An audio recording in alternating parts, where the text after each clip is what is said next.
Good morning વિદ્યાર્થી મિત્રો.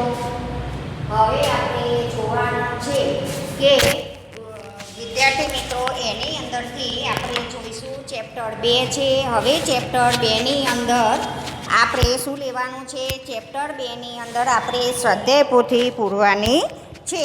તો હવે સ્વાધ્યાય પોથીની અંદર આપણે શું લેવાનું છે? એની અંદર સ્વાધ્યાય પોથીની અંદર આપણે ચેપ્ટર 2 છે. શું આપેલું છે? ચેપ્ટર 2 છે. તો જો વિદ્યાર્થી મિત્રો, વિષય વિજ્ઞાન ધોરણ 6 ચેપ્ટર 2 આહારના ઘટકો છે અને સ્વાધ્યાય પોથીની અંદર છે કે પ્રશ્ન 3 આપણે આગળના ચેપ્ટરની અંદર આપણે પ્રશ્ન 1 ને બીજો પૂરાઈ દીધો છે.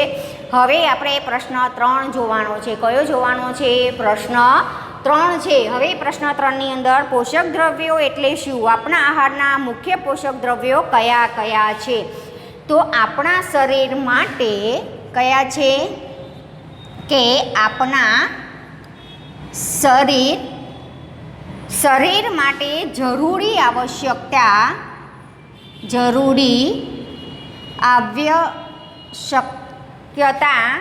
ઘટકો શું છે? કે ઘટકો કયા કયા જોવા મળે છે? તો ઘટકો આહારમાં રહેલા છે. શું છે? એની અંદર રહેલા છે. તો આ ઘટકો તે પોષક દ્રવ્યો કહે છે. શું કહે છે ને? પોષક દ્રવ્યો કહે છે. કાર્બોદિત છે, ચરબી છે, વિટામિન, પ્રોટીન વગેરે ખનિજ ક્ષારોના પાચક કહેવામાં આવે છે. તો આપણે જો વિદ્યાર્થી પ્રશ્ન એ છે કે પોષક દ્રવ્યો તો આપણા શરીર માટે જરૂરી આવશ્યકતા ઘટકો આહારમાં રહેલા છે. આ ઘટકો પોષક દ્રવ્ય કહેવામાં આવે છે. તો કાર્બોદિત છે, ચરબી વગેરે કહેવામાં આવે છે. તો હવે જો એમાંથી દાખલા એમાં છે કે બીજો આપેલો છે કે પ્રશ્ન 2 ની અંદર કે આપણા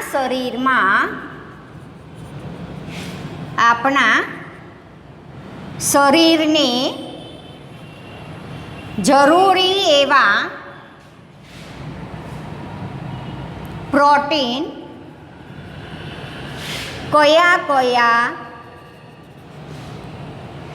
ખાદ્ય પદાર્થ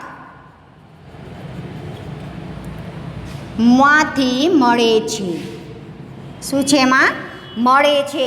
તો આપણા શરીરને જરૂરી એવા પ્રોટીન કયા કયા ખાદ્ય પદાર્થોમાંથી મળે છે? તો જરૂરી એવા ખાદ્ય પદાર્થો કયા કયા કહેવામાં આવે છે એ આપણે જોવાનું છે. તો એની અંદરથી આપણે જોઈશું કે ખાદ્ય પદાર્થોમાં એમાં આપણે તુવેર શું આપે છે? જવાબની અંદર આપણે લખીશું કે એની અંદર જે આવે છે કે તુવેર છે. તો શું આપેલી છે? તુવેર છે. તુવેરની અંદરથી આપણે બધું મળે છે વસ્તુ કે તુવેર, વાલ, વટાણા, અડદ, સોયાબીન, દૂધ, માખણ, પનીર, ઈંડા, માંસ અને માછલી. હવે આપણા શરીરને જરૂરી એવા પ્રોટીનના કયા કયા જોવા આપણને મળે છે? તો કયા કયા આપણને એમાં જોવા મળે છે? કે તુવેર, વાલ, વટાણા, અડદ, સોયાબીન, દૂધ, માખણ, પનીર, ઈંડા, માંસ વગેરે ખાદ્ય પદાર્થોમાંથી આપણને પ્રોટીન મળે છે. શું મળે છે? એમાંથી આપણને પ્રોટીન મળે છે. તો હવે એમાંથી પ્રોટીન મળે છે. તો હવે ત્રીજો પ્રશ્ન આપણે જોવાનો છે કે ચરબીના સ્ત્રોતો કયા કયા છે? ચરબીના સ્ત્રોતો કયા કયા છે? તો ચરબીના સ્ત્રોતો કયા કયા છે? તો ચરબીના સ્ત્રોતો આપણે જોઈશું કે ચરબીના સ્ત્રોતોમાં મગફળી, કોપરું, તલ જેવા ઈંડા, માછલી, જેવા પ્રાણીઓ, જેવા પ્રાણીજ પદાર્થ.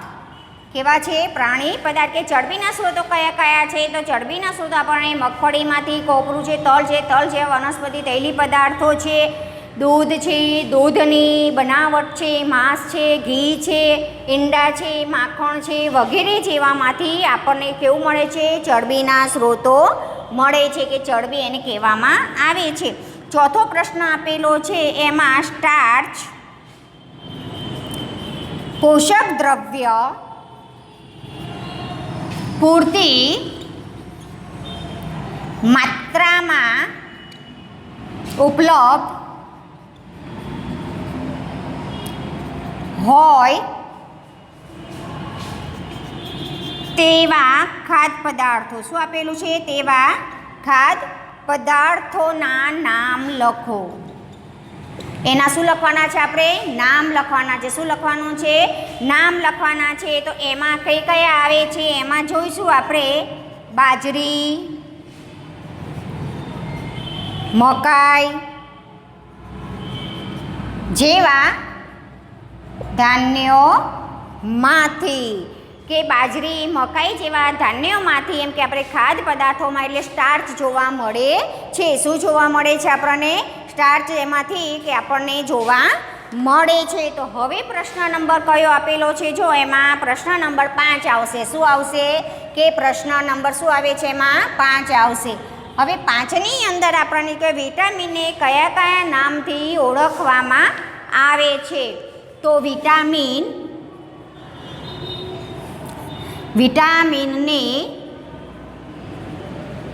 કયા કયા નામથી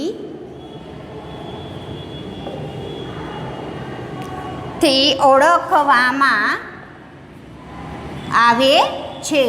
તો કયા કયા નામથી એને ઓળખવામાં આવે છે? તો vitamin C, vitamin D, vitamin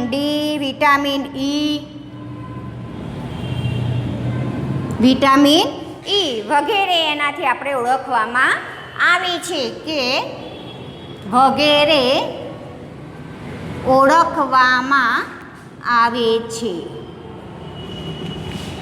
હવે જો પ્રશ્ન 6 આપેલો છે, કે પ્રશ્ન 6ની અંદર કયો આપેલો છે? એની અંદર આપણે જોઈશું કે પ્રશ્ન 6માં એની અંદર જોઈશું કે વૃક્ષાંશ એટલે પાચક રેસા. વૃક્ષાંશ એટલે શું કહેવામાં આવે છે ને? પાચક રેસા કહેવામાં આવે છે. તો વૃક્ષાંશ એટલે પાચક રેસા મુખ્યત્વે શેમાંથી મળે છે? શેમાંથી મળે છે? તો આપણે શેમાંથી મળે છે? આપણને મુખ્યત્વે શેમાંથી જોવા મળે છે? કે પાચક રેસા. વૃક્ષાંશ એટલે પાચક રેસા કહેવામાં આવે છે. તો એ પાચક રેસા આપણને દાળ વગેરેમાંથી પાચક રેસા મળે છે. શું આવે છે એમાં? પાચક રેસા મળે છે. 7મો છે એમાં પ્રશ્ન 7 છે. આહારમાં લાંબા સમય સુધી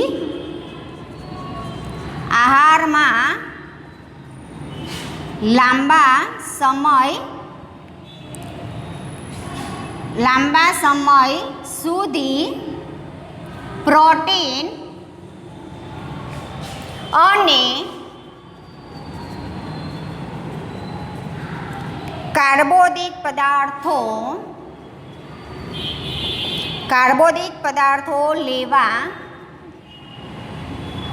લેવામાં ન આવે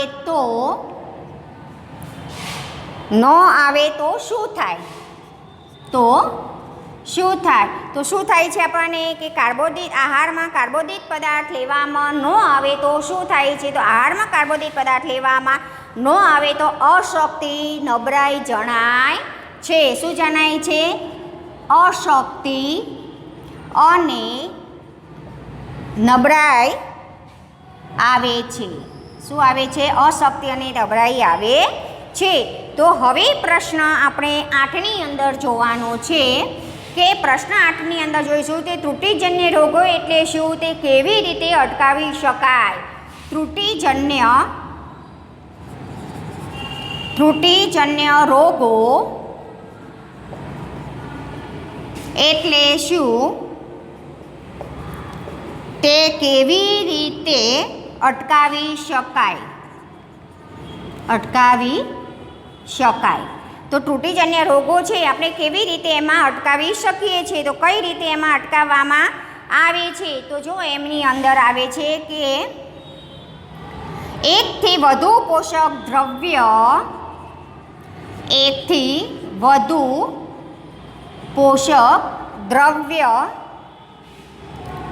દ્રવ્યોની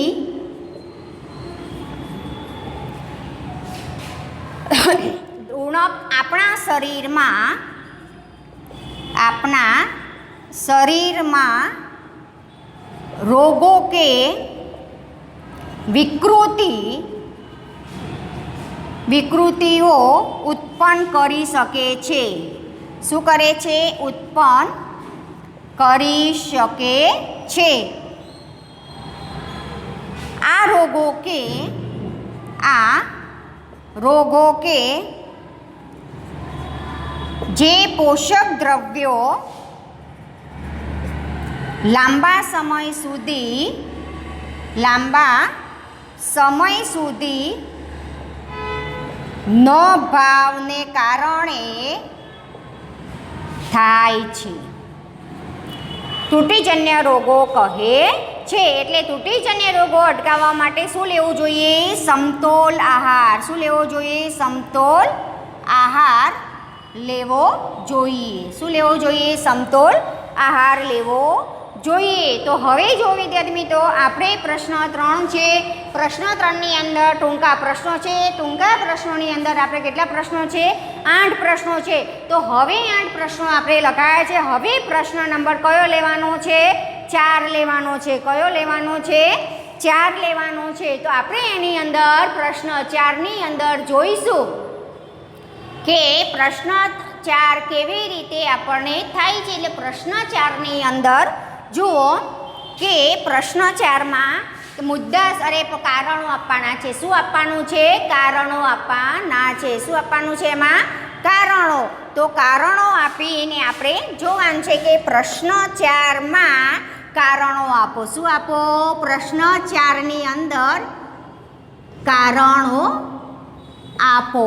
હવે કારણો અંદરથી એમાં આપણે એક છે કે પહેલો પ્રશ્ન આપેલો છે કે પહેલો પ્રશ્ન કયો આપેલો છે કે પ્રોટીનયુક્ત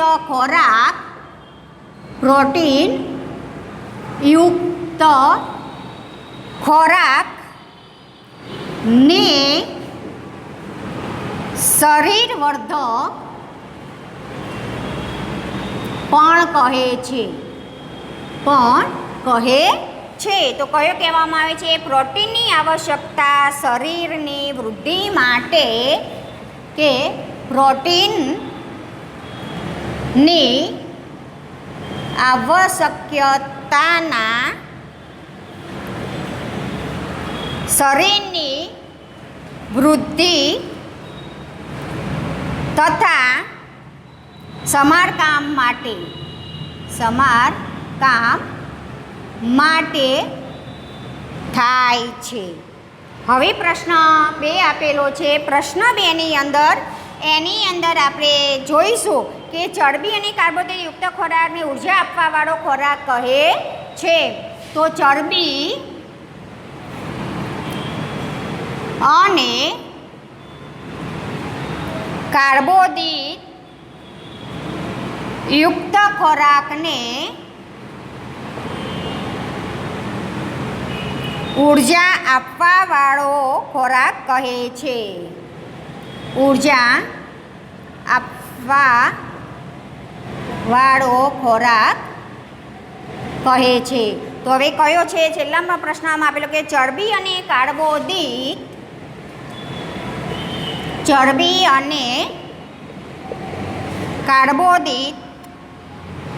યુક્ત ખોરાક શરીરને શક્તિ પ્રદાન કરે છે. શું કરે છે? શક્તિ પ્રદાન કરે છે. શું કરે છે? એમાં શક્તિ પ્રદાન કરે છે. તો હવે એની અંદર ત્રીજો પ્રશ્ન છે, એ ત્રીજો પ્રશ્ન કારણો આપોમાં ત્રીજો પ્રશ્ન આપણે બાકી રાખવાનો છે. એ પ્રશ્ન આવતા લેક્ચરની અંદર આપણે લખાવશું. તો હવે પ્રશ્ન 5, 6, 7 ને 8 છે, એટલા પ્રશ્નો બાકી રહેતા હોય છે. તો એટલા પ્રશ્નો આપણે આવતા લેક્ચરની અંદર જોઈશું. તો હવે જો વિદ્યાર્થી મિત્રો આપણે જોવાનું છે કે આપણે જેટલા પ્રશ્નો લખાયા છે એટલા પ્રશ્નો એની અંદર આપણે લખવાના છે. તો એમાં આપણે શું જોવાનું છે કે પ્રશ્નની અંદર આપણે જોઈશું કે